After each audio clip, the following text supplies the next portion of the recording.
بسم اللہ الرحمن الرحیم۔ السلام علیکم ناظرین، آپ دیکھ رہے ہیں کشمیر ڈیجیٹل اور میں ہوں آپ کی میزبان سائمہ اشرف۔ ناظرین، آج ہمارے ساتھ اسٹوڈیو میں موجود ہیں ایک ایسی باہمت خاتون وکیل جنہوں نے انصاف کی تلاش میں اپنی قانونی جنگ خود لڑی۔ گلناز منیر ہمارے ساتھ موجود ہیں، ہم ان سے جاننے کی کوشش کریں گے کہ زندگی کے اس سفر میں انہیں کیا مشکلات پیش آئیں اور حالات کا انہوں نے مقابلہ کیسے کیا۔ گلناز منیر صاحبہ، پروگرام میں خوش آمدید۔ مجھے یہ بتائیے گا کہ ایسا آپ کی زندگی کا کون سا واقعہ ہے جس نے آپ کو وکیل بننے پر مجبور کیا؟ السلام علیکم سائمہ، شکریہ آپ کا کہ آپ نے مجھے یہاں پہ آنے کا بولنے کا موقع دیا۔ میری زندگی میں بس کوئی واقعہ ایسا ہوا تھا کہ میں کورٹ میں گئی اور جس کی وجہ سے میں نے ارادہ کیا کہ میں جو وکالت کروں گی تو میں بھی دوسری وکلا کی طرح میں بھی کورٹ میں آؤں گی۔ اس وقت میں نے ماسٹر کیا ہوا تھا، بس میری زندگی میں کوئی مسائل آ گئے، اس کی وجہ سے میں کورٹ میں گئی اور میں نے اس کا LLB کا ارادہ کیا اور اس کا ایڈمیشن لے لیا، پھر کورٹ میں آ گئی۔ آپ کو اپنے کیس کے دوران سب سے بڑی قانونی اور ذاتی رکاوٹ کیا پیش آئی؟ مجھے جو ہے اپنے کیس کے یہ کہ کیس کی کوئی ہوتی ہے ڈیٹ آگے ہو جاتی ہیں تو اس کا وقت جو ہوتا ہے زیادہ ہو جاتا ہے، اس وجہ سے یہ قانونی رکاوٹ ہے۔ ذاتی رکاوٹ یہ ہے کہ بندے کو کبھی کسی کے پاس کیس جو ہے وکلا کی فیس نہیں ہوتی، وکلا کی فیس کے لیے اس کے لیے گنجائش نہیں ہوتی، تو ذاتی رکاوٹ تو یہ ہے کہ بس یہ مجھے یہ ذاتی رکاوٹ تھی کہ وکلا کی فیس کے کوئی مسائل ہوتے تھے بس۔ اچھا، مجھے یہ بتائیے گا کہ آپ نے اپنی زندگی سے، اپنے ان حالات سے متاثر ہو کر آپ نے کسی اور متاثرہ خاتون کی رہنمائی کی ہے؟ دیگر خواتین کی کورٹس میں کیس تو آتے رہتے ہیں، کسی متاثرہ خاتون کی آپ نے مدد کی ہے یا کرنا چاہیں گی؟ جی انشاءاللہ میرا ارادہ تو یہی ہے، میرا تو شروع سے یہی ارادہ تھا کہ میں اپنی جیسی جو متاثرہ خواتین ہیں ان کی مدد کروں گی۔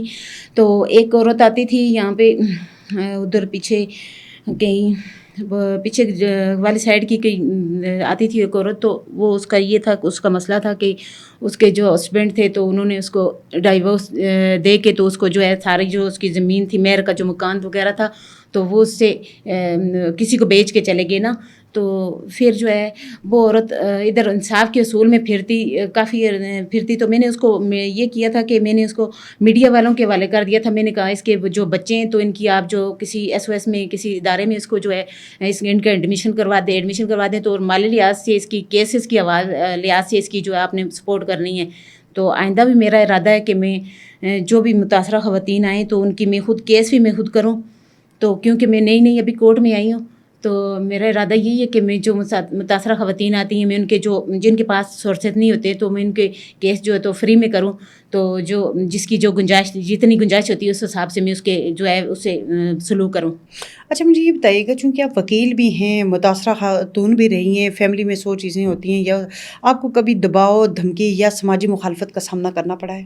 جی، جب میں بچپن میں ہوتی تھی تو اس وقت تو میں کسی سے ڈرتی تھی۔ اب جو ہے میں وکیل بن گئی اور زندگی میں نے مشکلیں بھی اس طرح کی دیکھی ہیں کہ میں اب اللہ کے سوائے کسی سے نہیں ڈرتی ہوں، اور دباؤ دھمکیاں دینا تو میں سوال ہی پیدا نہیں ہوتا کوئی مجھے دباؤ یا دھمکی دے گا، کیونکہ میں ایک وکیل ہوں اور کسی کی ضرورت نہیں ہے کہ مجھ سے کوئی اس طرح کا کوئی دباؤ ڈالے میرے اوپر یا کوئی دھمکی مجھے دے۔ تو انشاءاللہ اس سے ایسی کسی کی ضرورت نہیں ہوگی کہ میرے ساتھ کوئی ایسا سلوک کرے۔ وہ خواتین جو ظلم کا شکار ہیں لیکن قانونی کارروائی کرنے سے خوف زدہ ہیں، آپ ان کو کیا مشورہ دینا چاہیں گی؟ میں تو ان کو یہ مشورہ دینا چاہتی ہوں کہ ظلم کے لیے جتنی زبان بند رکھو تو وہ ظالم کی اتنی طاقت بڑھتی ہے۔ تو کوشش کریں کہ کسی کا ظلم برداشت نہ کریں، کیونکہ ظلم سے نا بھی ایک طرح کا ظالم کی حمایت ہوتی ہے۔ تو کوشش کریں کہ اپنے حق کے لیے خود لڑیں۔ جتنی دیر تک بندہ خود کو مضبوط نہیں کرتا تو اتنی دیر تک دوسرا معاشرہ بندے کے اوپر سوار رہتا ہے، ظالم بندے کے اوپر سوار رہتا ہے۔ تو کوشش کریں کہ کسی کے آگے کسی کے دباؤ میں نہ آئیں، جتنا ہو سکے تو اپنی مدد خود کریں، کیونکہ اللہ تعالیٰ بھی ان کی مدد کرتا ہے جو اپنی مدد خود کرتے ہیں۔ اور ظالم کو کبھی بھی یہ موقع نہ دیں کہ وہ آپ کے اوپر سوار ہو، تو اپنے جو ہے ظلم کے لیے ازالہ کے لیے ضرور آپ کورٹ کی طرف رجوع کریں۔ عدالتیں بنی ہیں اسی لیے کہ انصاف کے اصول کے لیے بنی ہوئی ہیں۔ کسی بھی عورت پہ اگر کوئی ظلم ہوتا ہے تو میرا اس سے یہی مشورہ ہے کہ کوئی بھی ظلم ہے تو عدالتیں اسی لیے بنی ہوئی ہیں۔ تو جو بھی اس طرح کی متاثر خواتین ہیں، اگر کسی نے نہ مدد کی اس کی، تو جو میرے ادھر آتی ہے، میرے جو علاقے کی ہیں یا میرے ادھر سٹی کی ہیں، تو میں ان کی خود مدد کروں گی انشاءاللہ۔ تو جو بھی ایسی متاثرہ خواتین ہیں وہ کورٹ کا رجوع کریں، کیونکہ جتنا آپ ظالم کو ڈھیل دیں گے تو اتنا ہی ظالم کا جو حوصلہ بڑھتا ہے۔ مستقبل میں آپ کس شعبے میں اپنی قانونی کارروائیاں جو ہیں وہ سر انجام دینا چاہیں گی؟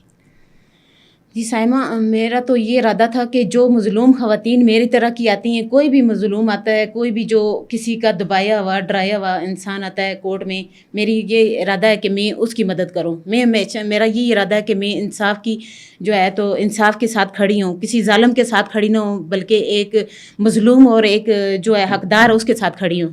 اچھا مجھے یہ بتائیے گا کہ آپ کی زندگی کا وہ سبق کیا ہے جو ہر عورت کو سیکھنا چاہیے؟